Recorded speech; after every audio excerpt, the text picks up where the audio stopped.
Panoptica, Cisco's cloud application security solution, provides end-to-end lifecycle protection for cloud-native application environments. It empowers organizations to safeguard their APIs, serverless functions, containers, and Kubernetes environments. Panoptica ensures comprehensive cloud security, compliance, and monitoring at scale, offering deep visibility, contextual risk assessments, and actionable remediation insights for all your cloud assets. Get more information at securityweekly.com/Panoptica. ThreatLocker implements a least privileged approach to cybersecurity, blocking every executable unless specifically authorized by your team. This methodology mitigates ransomware, supply chain attacks, and zero-day exploits, and ensures 24/7, 365 protection for your organization. To learn more about how ThreatLocker can help prevent known and unknown threats in your digital environment, safeguard your data and operations from threat actors, and align your organization with respected compliance frameworks, visit securityweekly.com/ThreatLocker. Let's talk about something that's becoming increasingly important for enterprise companies worldwide: cyber risk management. Traditionally, cyber risk has been managed manually in silos, separate from the business's core operations. The future is about getting real-time risk insights benchmarked against your industry peers through automation. And CyberSaint's CyberStrong platform is leading the charge. CyberStrong is not just another point solution. It's a revolutionary platform. It's a quantified top-down risk approach where your unique cyber risks inform C-suite decision-making to identify your top 5 cyber risks and the controls to mitigate them. Sign up for your free cyber risk analysis by visiting securityweekly.com/CyberSaint. Welcome back. So you're still here with us at Black Hat 2024 with Cyber Risk Alliance, and I'm Mandy with Security Weekly. Now I'm joined by Teresa Lanowitz, the Chief Evangelist at Level Blue. Teresa, welcome. Thank you so much, Mandy. It's great to be here with you. Thank you so very much. I am very glad. And I'm very interested because you were here today and brand new research was dropped. Yes, we just announced brand new research, our Level Blue C-Suite Accelerator. And the C-Suite Accelerator is it's a new piece of research coming from our flagship Level Blue Futures Report. Right. So we have our Futures Report, which went out. We interviewed 1,050 survey participants across 18 countries, Okay. C-Suite, C-Suite -1, so directors, vice presidents, and so on. And then what we have now is the Accelerator. And the Accelerator is a way for CISOs, CIOs, and CTOs to be able to make decisions quickly around cyber resilience, risk, and compliance. Beautiful. I mean, those are such key elements. And it seemed like from looking through the Accelerator, you were really able to define that CISOs in particular need support. They Yes. need information, right? Yes. And with this Accelerator, you're stepping in to give direction and some guidelines from a very broad view. I am curious, before we go into more, will you give me a synopsis of Level Blue's approach to the definition of cyber resilience? Absolutely. So the way we define cyber resilience, and then we'll take a look at cybersecurity, and we also use the phrase dynamic computing. We'll define those as a level. Please, yeah. So cyber resilience saying that your entire IT estate, when something happens to that entire IT estate, it's how you are able to recover and cope with that. So it could be a cybersecurity incident, it could be a man-made event, or it could be a natural disaster, a fire, a hurricane, a flood, earthquake, and so on. And then cybersecurity is looking exactly at that cybersecurity estate, those security operational functions that's going on. And then dynamic computing, we look at that as it's computing beyond the 4 walls of your organization. Okay. And the perimeter is dissolved. And the perimeter has been dissolved for quite some time. But dynamic computing, we look at these new and innovative use cases out there that the CTOs are really pushing. So in healthcare, things such as remote patient monitoring, wearables, manufacturing, robots on the manufacturing floor. Smart buildings with preventive maintenance. So you can say, we know this elevator is going to break on Tuesday, so let's bring somebody out over the weekend to repair it so we don't have to disrupt our day-to-day business. So those Proactive resilience. yeah, exactly. Right. And the cyber resilience, just being able to recover from something that is going on and how the whole business looks at it, how the whole organization looks at it.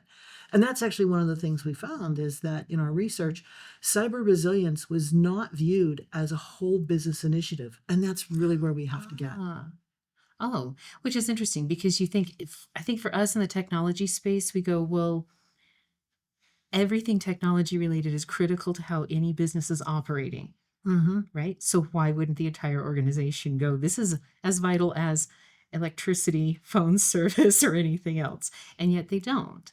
Yeah. Is And that and I think with cyber resilience, the word cyber is in front of it. And so organizations conflate that and say, well, why should I fund cyber resilience or be concerned about cyber resilience?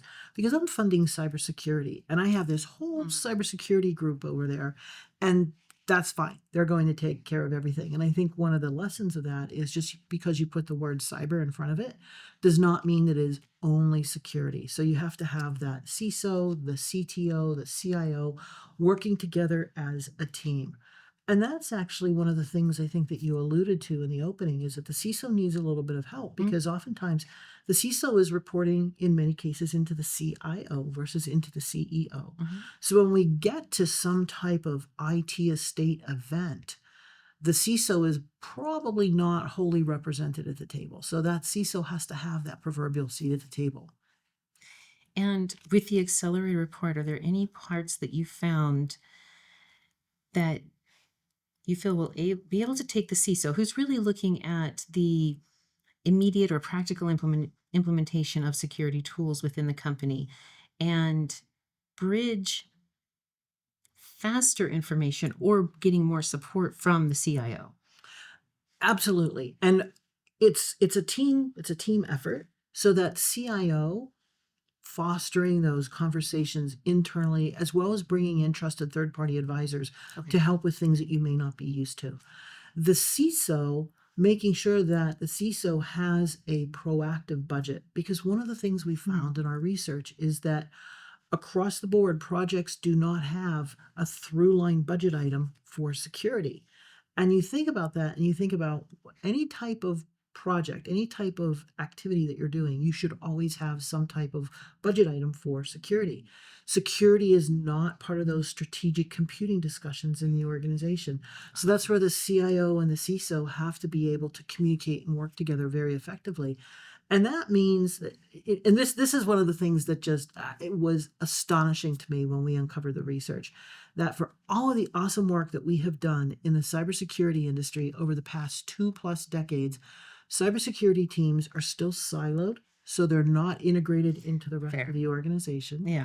They are still underfunded, so their budgets are not proactive, their budgets are largely reactive, and it's still an afterthought. So people don't sit down and say, okay, let's put together this architecture, and in the architecture, here's where security comes into play. And that's where we have to get to. Well, and that makes me think of, I believe it was the summary in the futures report discussing really a huge recommendation to CISOs and to organizations to figure out how better to build the cyber resilience in from adoption of a tool or through their entire stack. Correct? Absolutely, yes. Why, if you're not on the extreme technical side, if you're not a practitioner who's dealing with the incident response or anything like that, and if you're on the very needed leadership side of an organization, beyond what you've said, why does cyber resilience matter in the organization? What's the bottom line? Bottom line is if your business goes offline because of that IT estate, you want to be able to bring that business back online as quickly as possible. But you also have to cope with your business while it is in that offline state. So, how are you able to deploy ambulances? How are you able to check customers into a hotel? How are you able to have airplanes take off, board airplanes? How are you able to continue with your mining and drilling efforts in the event that you have some sort of cyber resilience necessitated activity that's out there? And I think one of the things everybody can understand is this idea of budget. So we see that the budget for the CISO is largely reactive. But here's the good news. And we'll frame it in a good news, bad news situation. So the good news is we uncovered in our research year over year between 2023 and 2024, per project, spending on cybersecurity went up 11% overall. you take a look at that and you say, that's great, but I'm looking at you and you're somewhat skeptical, correct? I am. So you're skeptical. And the reason it went up, because then we double click at that, because you look at that and you think, this is great. Cybersecurity experts, cybersecurity. Improvement, yes. Yeah, awesome improvement. But the reality is they're getting extra budget because of some type of external event, a breach, Right. a competitor's breach. It's some already been type- spent. It's already been, and it's a reactive spend. It's not Exactly. a proactive spend.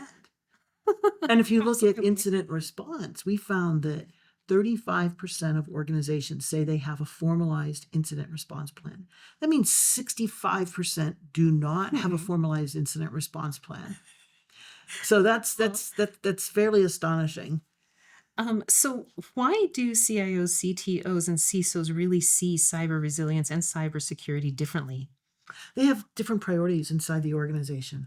If you look at a CIO is largely responsible for the business of technology. Okay. So they're looking at, how is all of this technology going to run my business, regardless of what type of business I am. Mhm. If you look at a CTO, the Chief Technology Officer, is focused on innovation. What can I do to deliver better outcomes for the people that we are serving as a company, regardless of whether I'm a B2B type of company or a B2C type of company? Right. And then the CISO is largely responsible for the operationalizing of security, making sure that they're going to manage the risk, making sure that they're going to manage those cyber events, implementing the proper security protocols, the proper cybersecurity controls, and so on.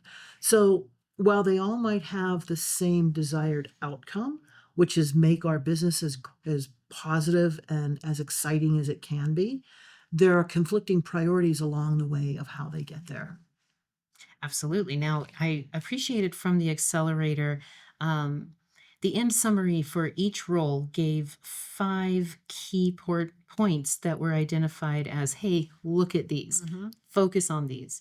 Now, mentioning that the CTO generally looks more toward innovation, Mhm.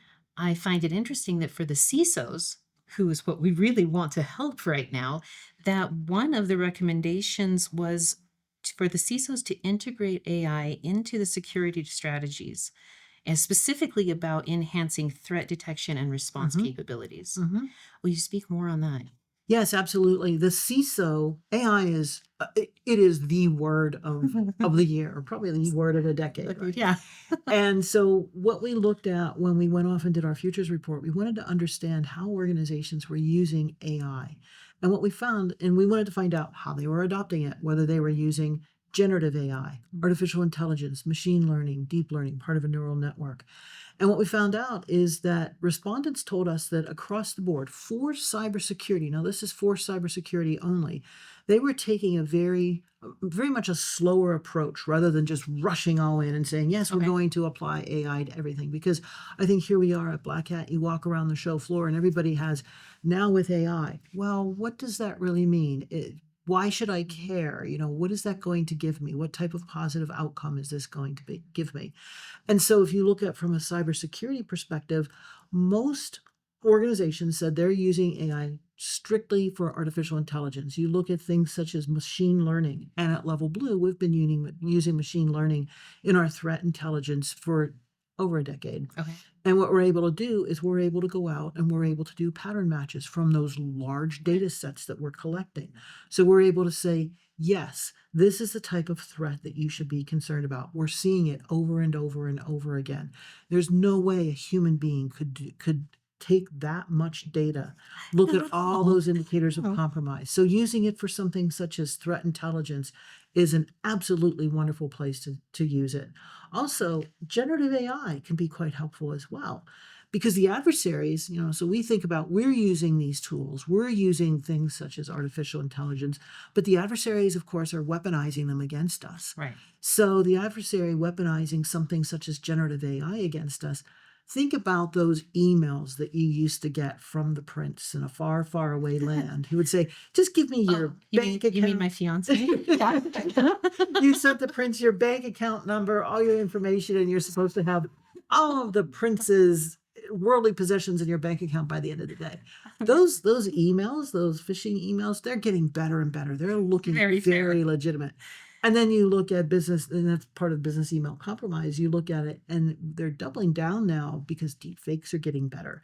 So they're able to use deep fakes to impersonate a person. So maybe a CEO goes to a CFO and says, "Hey, you have to transfer this much money to an offshore bank account." And the CFO, being a good team player, says, "Of course, I'll do it right away," because the CFO got a video call from their CEO, and time is money. and Let's get it out there. exactly, and it's fake. So Right. you have to be able to discern between those, and that's where you can bring some AI in as well. From a training perspective, just basic security hygiene, helping people understand that the game is getting far more advanced. The adversaries are far more determined right now as well. Well, and it's doubling. The abilities are doubling, especially the that the threat actors Yeah. have access to on a lifespan that we've never seen before. Right. Um, so I guess in a quick summary, is there any other point that you found particularly fascinating and helpful for a CISO from the Accelerator? One of the things I think that CISOs need to do is really advocate for themselves. Okay. Advocate to have that seat at the table, to be able to say, "I'm going to help you with business outcomes by aligning my cybersecurity budget to the business outcomes that you want to achieve." So having that CISO report into the CEO, I think that's one of the Nice. biggest things that we found, because we found out that cybersecurity is still siloed, underfunded, and overlooked. So let's bring us to the forefront and continue to eradicate those silos that we've lived in. Thank you so much, Teresa, for being with us. So, to find out more about Level Blue, please visit security.weekly.com/levelblue.bh. If you can't stick around for the rest of the live stream, or if you are catching this afterwards, head on over to securityweekly.com/black hat to find all of the Black Hat coverage by Cyber Risk Alliance.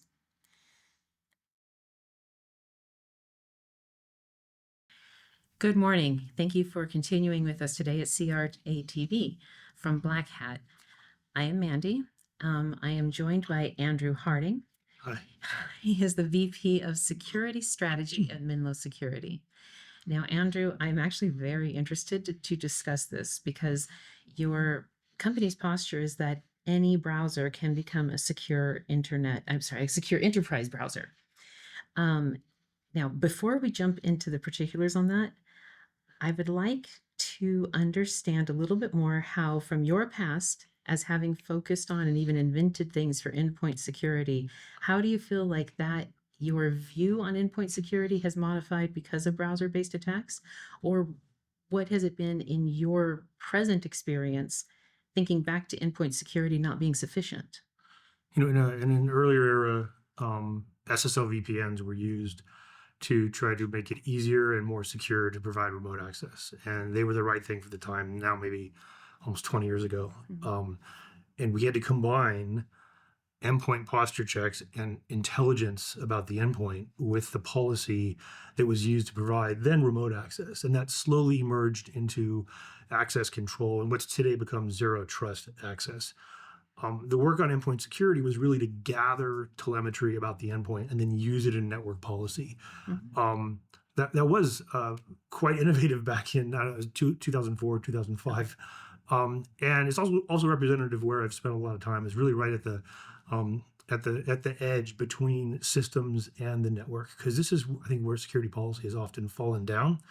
And that's evident today in the issues we're having with browsers being the new point of weakness, not because network security teams have done anything wrong, not because endpoint security doesn't get the job done, but because threat actors have moved towards the browser as we've secured other services.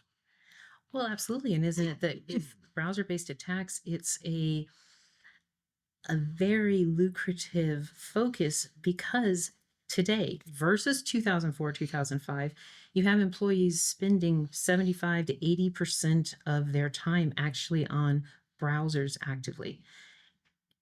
With the changing landscape of how employees are using browsers, what what kind of security threats do you see increasing? So we see threats not going after the edge of an enterprise network by going after a vulnerability in a system on the edge. That still happens. If you have a vulnerable system exposed to the internet, that is still a problem. Mhm. But the industry's actually done a pretty good job getting after those exposure points, getting after things like Log4Shell or Citrix Bleed.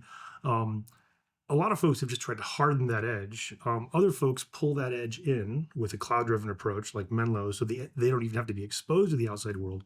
But as that surface has been hardened, threat actors have moved to a place that's softer, to use a word. And that softer place is where people are doing their job. We know today from our own analysis and from some other reports that 50% of enterprise workers do their entire job inside of the browser. Mm. And about 80% of enterprise workers do 80% of the job inside the browser.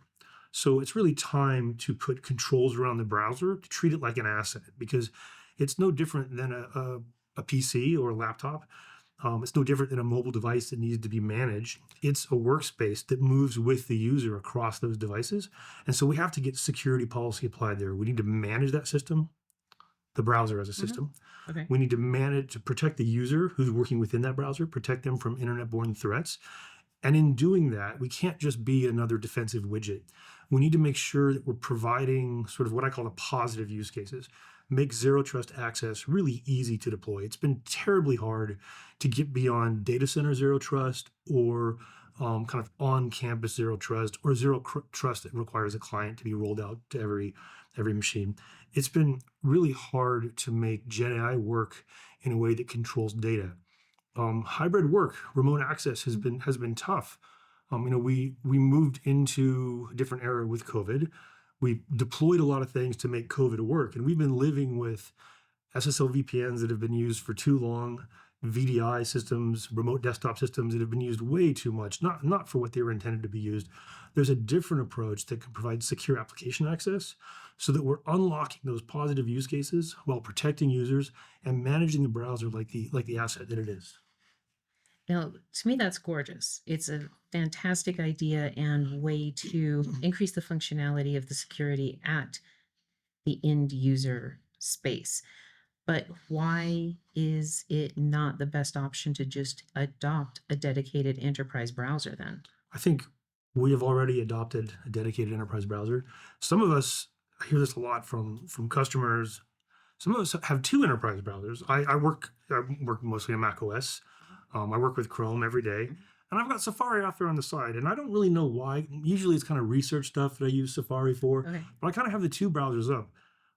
I don't want to be forced to use some new browser and learn. More importantly, that's a very expensive proposition for a company to go chase. They have to deploy new software. They take the risk of a complicated endpoint agent being deployed to every machine. We saw what happens when agents go wrong just a few weeks ago. Yes. And I don't think we need more complexity in the endpoint. We also want to give users the choice to work as they will to get work done while managing risk. And we don't need to do the job that Chrome and Microsoft and Apple are doing pretty well. Our partners at Google Okay. build a great browser.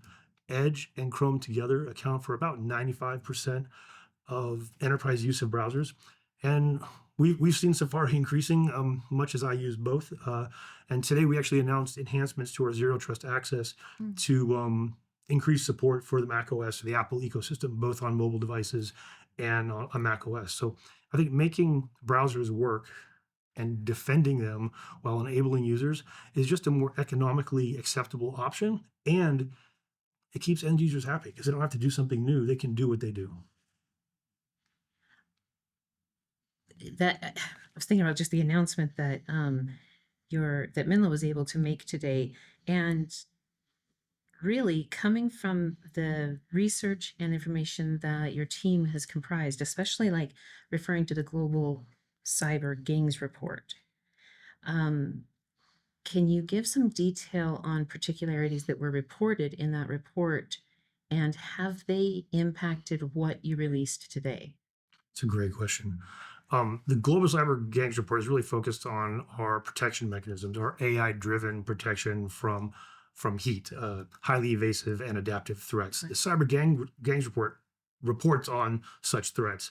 It really amounts to the cyber gangs, sometimes nation-state driven activity. They're using the same kind of software tools that we use to build our product. So they're using the tools that software engineering folks use. They're operating at a speed that hasn't really been seen in the past because they've adopted the same engineering practices as professional developers. And they've also been clever about the tactics they use. They used to, they used to get blocked by a URL filter, and that was enough. And so they moved, and then they moved. And we've seen just this last week in new research, they're actually hiding inside of trusted applications. Okay. We call this living off trusted sites, lots. The research that was announced today as a follow-up to that report, we see them hiding inside of Google Draw, using a meta web property to hide the path to a phishing URL, and then they present a fraudulent version of an Amazon login and try to phish credentials. Heat Shield, a product, finds this and stops it. And our threat team recognized this new tactic, this kind of chained redirection using open redirect inside of popular applications that enables a phishing threat to get through. And traditional controls just don't catch that. Menlo's customers are protected from that. That's brilliant. So this makes me think of something I saw you speak on recently, and it was a heat attack that the attack actually deployed through JavaScript. So there was no way it would have been known or seen through any endpoint security protection. Can you give a summary the of that? Fireless attack composes the payload like sort of with chunks. So JavaScript will compose the payload on the endpoint in chunks, and then those chunks are sort of put together, and the attack is executed on the endpoint. And because no file is created, the actions by the payload will happen, and EDR or EPP won't even see it. Now, I'm not arguing against EPP and EDR; they need to be there. But threats get through. Threats get through cloud services that are trying to provide kind of edge protection, and threats get through existing endpoint protections. So we need to work together, and Menlo makes sure that none of that content gets to an endpoint because it operates inside of the secure cloud browser, which is a hardened digital twin of the local browser. Okay. It works in concert with a local browser that has a managed policy. It protects the user from exactly the threats you just described. And then along the way, and really as an outcome of this architecture, we provide secure application access, zero trust access, that's just easy to deploy. You can use it with an extension. You can use it with the browsers you want and log in through a portal. It's just easy to get to a zero trust model, which really contrasts with the history of endpoint security checks, network admission control, kind of traditional zero trust network architectures. These things have been complex to deploy, expensive to operate. Menlo changes that game. With our announcement today and the enhancements to zero trust, we bring that to the Mac ecosystem. We also bring it to other cloud environments. In our partnership with Google, we've deployed a multi-cloud support for Google Cloud. We also support Microsoft Azure. So for pretty much every arena, we can provide zero trust access that's just easy to own. So in, let's say, a large organization, when they are adopting Menlo's security solutions, can you give an estimate on the time that it takes for the adoption to actually fully roll out? That's a really good question. We have a great example. It's a customer example. It's up on our website, kind of under customer stories, where a company that had been struggling to deploy zero trust deployed to hundreds of users in an afternoon. And then over the course of weeks, that was their pilot, over the course of weeks rolled out to, I think it's 40 or 60,000 users. Really? There's a customer story up on the website about it. So it's very different than those stories you hear about millions of dollars. It's a pilot of 200 users deploying the client. The cloud service is hard. Routing has to be changed. All of that complexity just goes away if you move browsing to the cloud, if you rely on security services in the cloud to do zero trust access. And yeah, along the way, inside of the cloud, we have secure web gateway, we have SaaS governance, so we can make sure that those traditional features, the table stake features that you need, they're there. But critically, by moving browsing to the cloud and by using a secure cloud browser that works with the local browser from one of the major browser sort of producers, Yeah. you can get the defenses you need while getting work done in a way that's easy and cost effective. I'm actually very excited. I feel like that's an incredibly calming way for the security team to go, wow, we get to do all of this without having to retrain our end users, without having to retrain anybody, without having to go person to person. Am I correct on that? You're on the money. It's Okay. great for end users because it just works the way they expect it to. You don't even notice that you're using the cloud browser because it's just the tabs that you expect right there. Right. And there's a bunch of stuff happening under the covers. There are some times when you get a message from us about an alert or an event. But it's like calming is a good way to describe it because users don't have to change, and we automate things for the security operations team. We can provide a forensic archive of any activity that needed to be looked at. So if there's a DLP alert or maybe a threat alert or maybe a phishing alert, like, hey, we think maybe that user did enter a credential somewhere, we can provide really like a streamed video view of what they did, a forensic archive. We don't store that in our cloud. It goes to the customer's cloud. Okay. That way the SOC team can just point, click play, and see what happened. That's fascinating given that the amount of time and consistent resources that have to be allocated currently for enterprises using regular old Chrome, using our standard accepted browsers out there. Am I correct in thinking that the amount of time it has taken for constant updates, changes, rechecks, settings, doing all of that was literally sometimes just impossible due to time constraints for the security team? It's this is something that's not so calming.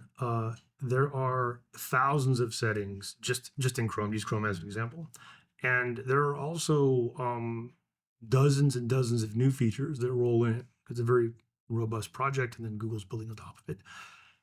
And even with all the security measures around Chromium and Chrome, issues happen. So there are thousands of elements to worry about. Our browser posture manager automates that, automates achieving compliance with well-known trusted benchmarks for security, and then deploying that into the local browser so that the security team doesn't have to think about thousands of things. Right. They think about in this area, they think about compliance with one thing. That makes me very happy for the security teams. So, Andrew, thank you so much for being with us today. And for all of our fantastic audience members, to find out more about Menlo Security, please visit securityweekly.com/MenloBH. That's MENLOBH. And head on over to securityweekly.com/Black Hat to find all of the Black Hat coverage by Cyber Risk Alliance. Thank you. Thanks so much.